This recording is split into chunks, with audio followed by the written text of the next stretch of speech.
Hare Krishna. Today we'll be reading Bhagavad Gita as it is, chapter 5, text 11.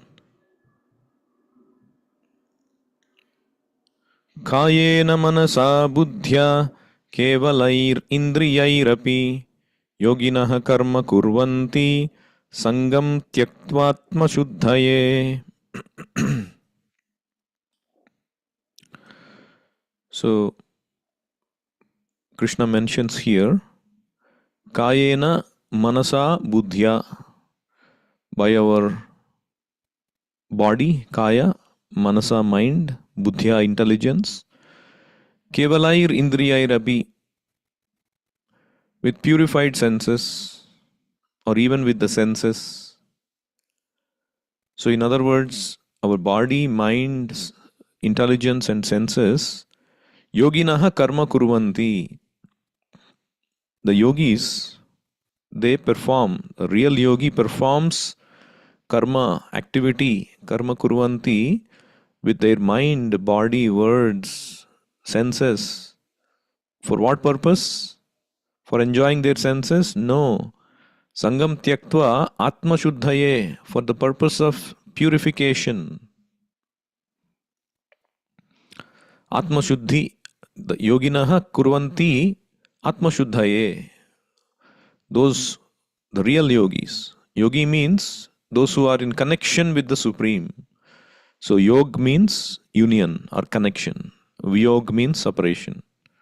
So anybody who is called a yogi, they have to be in connection with the Supreme. So Bhakti Yogi is the best in connection with the Supreme. So what do they do? Kayena.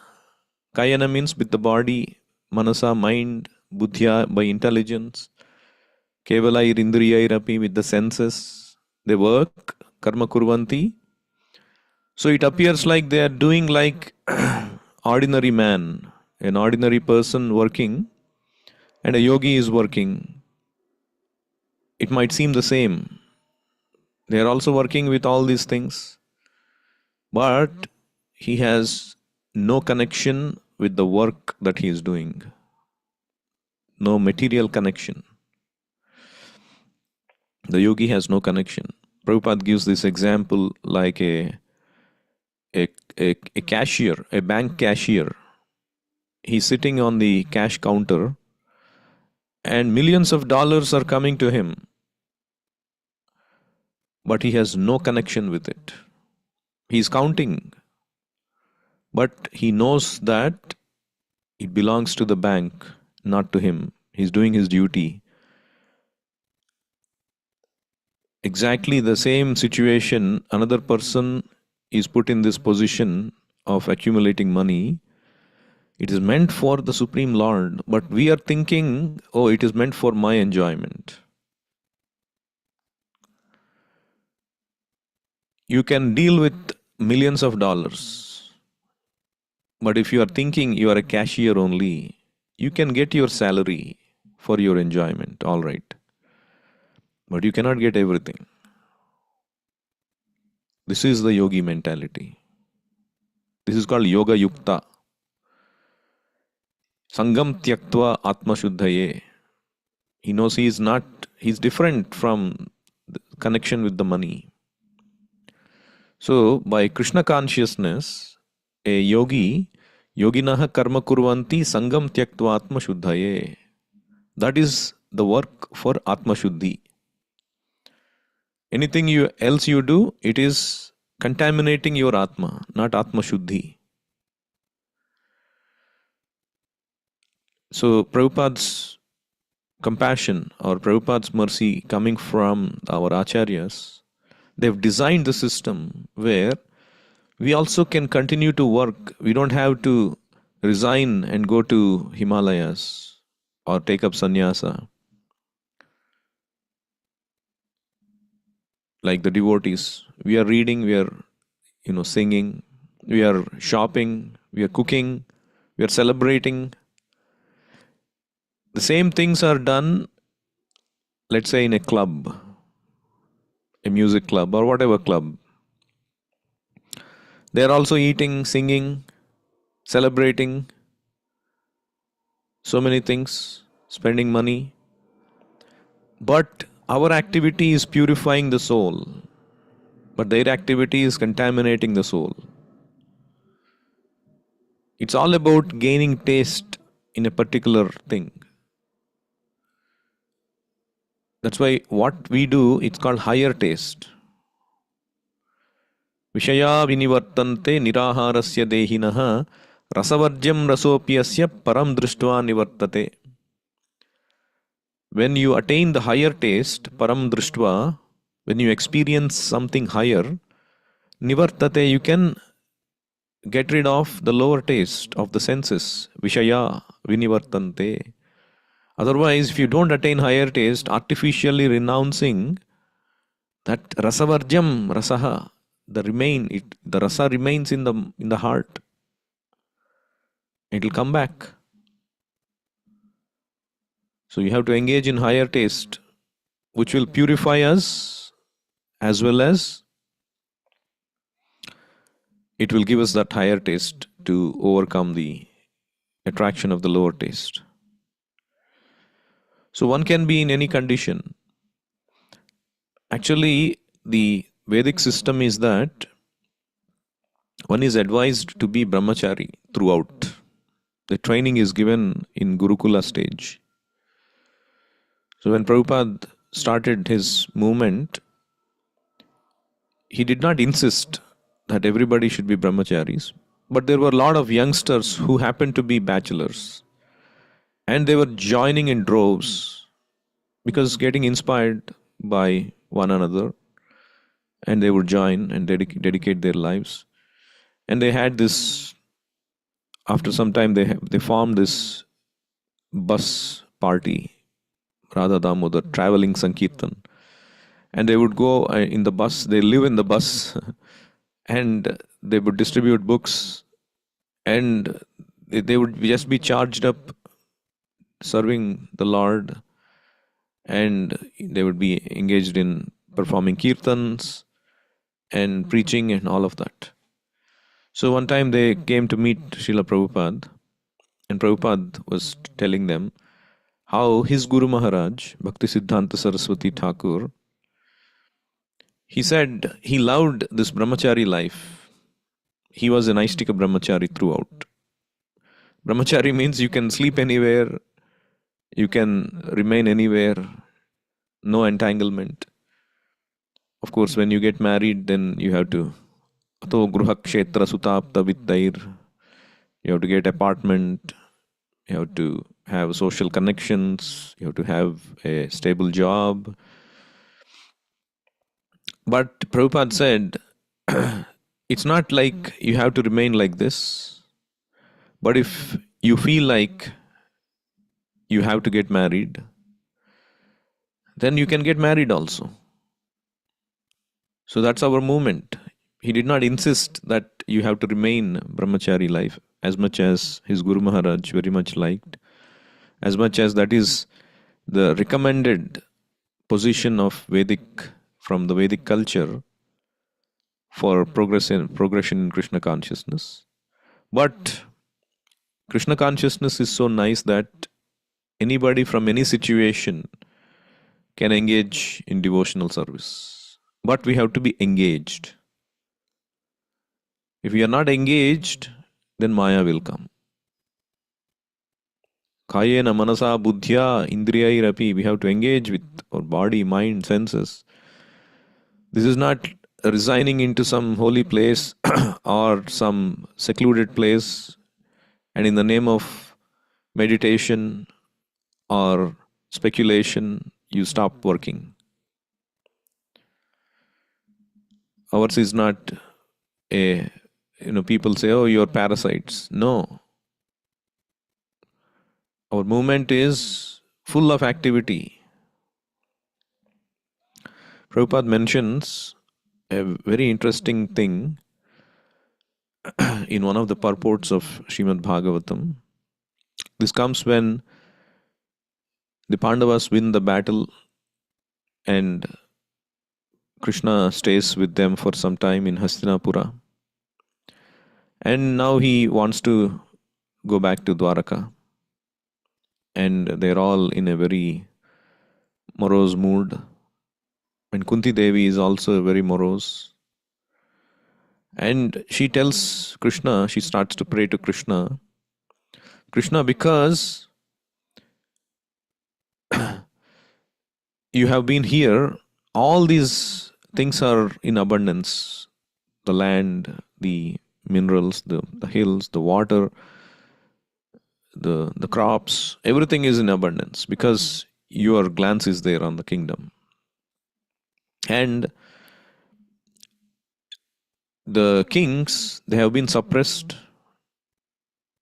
because of your presence. There are many people who have been defeated, and their allies and their relatives are looking to avenge their defeat. So if you leave, we are completely dependent on your mercy, and we have no one to protect us. What will happen after you leave? She was very scared. Of course, a devotee is not scared. Devotee is always in consciousness of Krishna, but the devotee is always dependent on Krishna's mercy. At the same time, the devotee does the best duty. Not that sitting, Krishna never encouraged Arjuna to just sit on the battlefield and he will fight, which he did, but Arjuna was encouraged to do the best of his ability. But the idea is that we should work hard, but not thinking that I am the independent doer. In this material nature, we are thinking I am the controller, I am the doer. The false ego is there. You want to become independent of the law of nature. So Prabhupada mentions that the highest goal of human civilization is to work hard under the guidance of the Lord and become completely dependent on Him. So this is the highest goal. What is that? To work hard, not to sit and sleep or in the name of meditation sleep. No, to work hard. You see our acharyas, till the end of their manifest pastimes, they were working so hard. Prabhupada, even during his last days, he was practically not eating, not drinking anything. He was practically on the bed. Still, he was translating and instructing. He was willing to travel and preach. So that is our mood. The highest goal of human civilization is to work hard, but under the guidance of the Lord, or guidance of His pure devotee, and become completely dependent on Him. So Prabhupada again, in the same purport, the next statement he says, the highest achievement of perfect civilization is to work with valor, but at the same time depend completely on the Lord. How is it? The Pandavas were the ideal executors of this standard of civilization. Undoubtedly, they were completely dependent on the goodwill of Lord Sri Krishna, but they were not idle parasites of the Lord. They were all highly qualified both by personal character and by physical activities. Still, they always looked for the mercy of the Lord because they knew that every living being is dependent by constitutional position.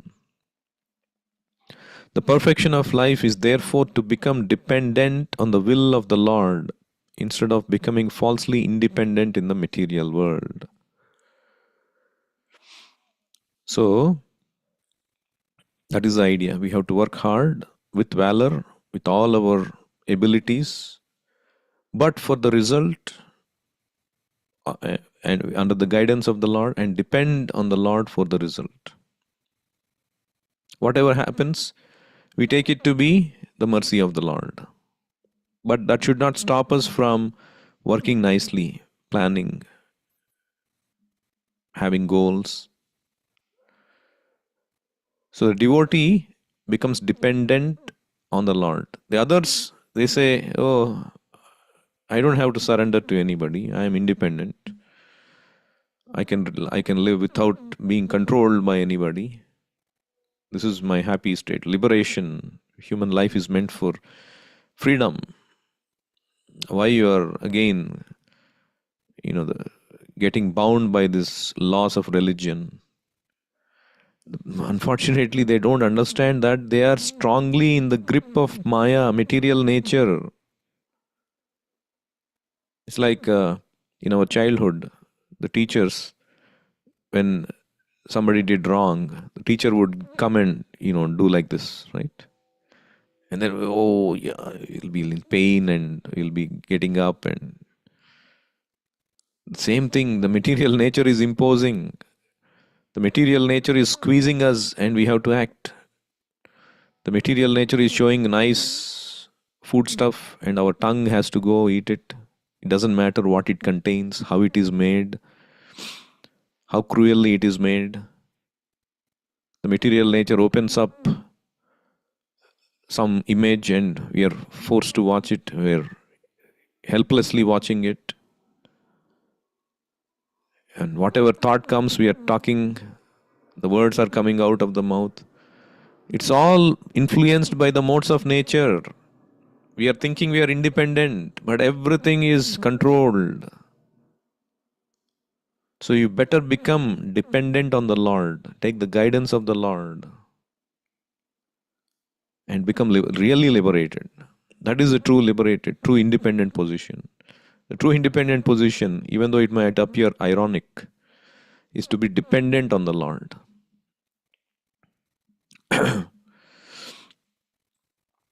So, Prabhupada, he showed how to work even as a sannyasi, overcoming all kinds of superstitions.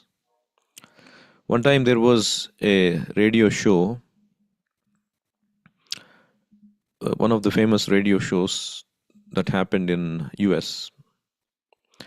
So the Uncle J radio show, it was quite popular in those days, and so they took Prabhupada to that show, and he was asking questions to Prabhupada. He had done some research, and first question he asked was, Swamiji, I heard a Swami cannot pass over water. You mean, generally the sannyasis, they don't travel and cross the ocean. And then how how did you get to the USA, he is asking. And Prabhupada clarified, no, why not? That is superstition. Lord Chaitanya said to spread this philosophy all over the world, in every town and village. So he certainly knew if one has to do this, then I would have to cross the water. Why would he say that? See how Prabhupada, for him, the order of the Lord is more important, the order of his spiritual master is more important than the so-called traditions and superstitions. Sometimes we also have this superstition. Oh, because I've taken an oath, today I cannot eat, therefore I'll just sit at home and sleep. I don't have energy. But there is big order of the Lord is to serve him. Oh, there is some activity which requires your presence. You have to go and serve. That is more important than your so-called superstition. So we should not have superstitions in favor of the order of the Lord. And then the next question he asked was, how did you become a Swami? And then Prabhupada gave a very interesting answer. This interviewer thought only certain people become Swami. But Prabhupada, he gave an answer. He said, everyone is expected to become a Swami. So suppose one lives 100 years, the fourth state is renounce and completely be engaged in controlling the senses. So that means Swami is not just a title, but master. Swami means master or controller. Controller of what? Controller of the senses. Senses are also called go. So Goswami. Goswami is the controller of the senses. So by our Krishna conscious practices, we have to come to a stage where we have to control the senses. And so the next question, he asked several questions. So he said, you say meditation is very difficult. How does chanting Hare Krishna make it easier? Prabhupada answered, at the present moment, meditation in its pure form is not possible. To do it properly, one has to control the senses, follow the rules like sitting postures, and you have to go to some secluded place and breathing exercises and all of those. But chanting doesn't require all of that. As soon as you pronounce and hear the name Krishna, immediately the mind becomes attracted. So there is no necessity of pre-qualification. Like the other meditation processes, gnana paths, they have pre-qualification. You have to maintain brahmacharya. You have to go to a secluded place. You have to know how to sit properly. You have to learn how to do all of these things. Breathing. But there is no necessity of pre-qualification for this chanting. Anyone in any country can sit down and chant Hare Krishna, and he will find himself in complete meditation. And so at that time there was some Maharshi something. They were doing transcendental meditation. That was another spiritual movement that was a little bit popular in those days. So he asked about that. Prabhupada says, no, so they say you go and enjoy, doesn't matter, but simply pay $35 and that's it. That is your meditation. But Prabhupada said, how can you meditate and at the same time go and enjoy if you don't control your senses? How can you meditate properly? So Prabhupada said, I was surprised that the people in America and Western Europe took to these cheap things. You don't want the real thing. So he clarified that how these yogis, in the name of spirituality, they misrepresent. So you see how Prabhupada, with his brilliant clarification of thought and practical application of Krishna conscious principles for the modern day, practical application of chanting, how it is the best meditation, how service to Krishna is the best way of yoga, linking up with Krishna. All these things he has brought up in a completely different culture. He's transplanted a Vedic culture in an atmosphere which is completely alien to it. So, the other thing to note from this verse is Kevalair Indriyairapi Kayena Manasa Buddhya Kevalair Indriyairapi. What it means is, even with the senses, even when your mind is not willing to do it, still a rigid practitioner does it anyway. Say your mind is not cooperating. No, you should still go to temple. You should still do the service. Kayena, even with senses, Kevalair Indriyairapi. It's okay. Oh, my mind is not doing well. Today I will not chant. No. Sukhe dukhe bhulo nako vadane harinam korore. Gai gaura madhur sware. Bhaktivinoda Thakur says, sometimes you will be in sukha, sometimes you will be in dukkha. Sometimes some of us, we become enthusiastic to chant when things are favorable. Oh, I'm so happy today. I'll chant nicely. But when you are in dukkha, somebody said something to you or some incident happened, or you'll keep thinking about it only. You'll not be able to chant. No. Sukhe dukhe bhulo nakho. This is something you cannot stop doing. Vadane harinam korore. You always fill your mouth with chanting. That is the meaning of vow. Vow means come what may, you will execute it. So the other meaning of Kevalayir Indriyayir means they engage even with the senses, because the yogis and gnanis, they refrain from sensory activities thinking it is kala sarpa. The senses are considered to be like a venomous serpents, because the venomous serpent, when they strike, it releases poison. So I had one class with the students.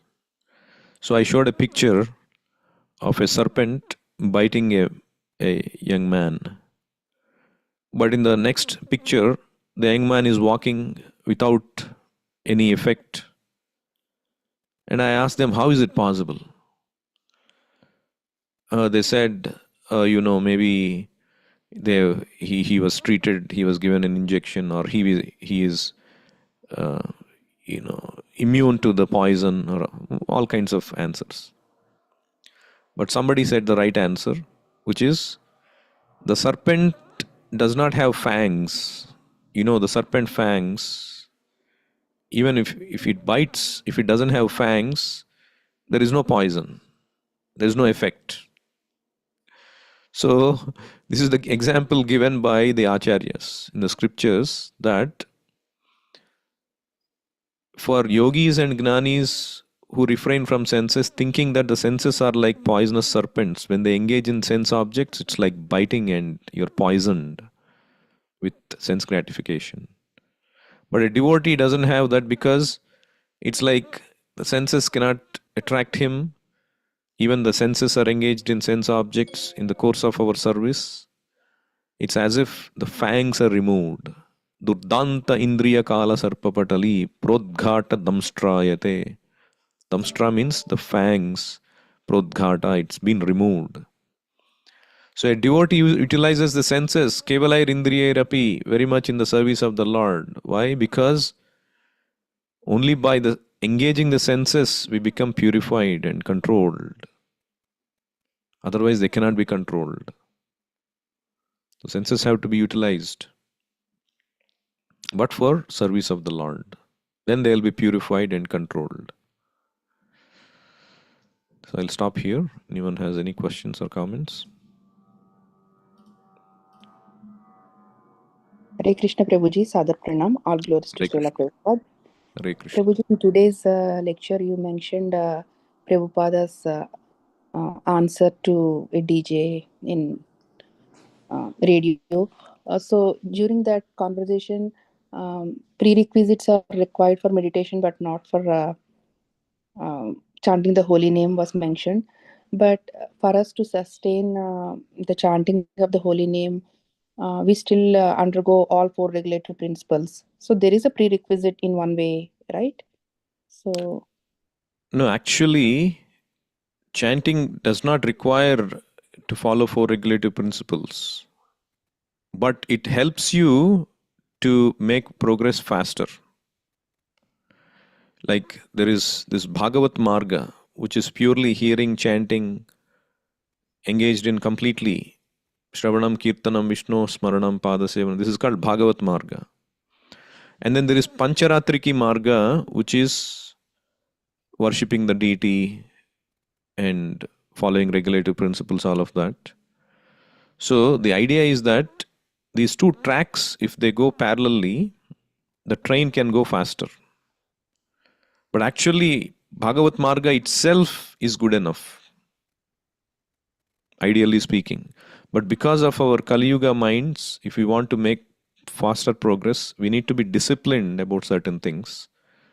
That is why Pancharatriki Marga is prescribed.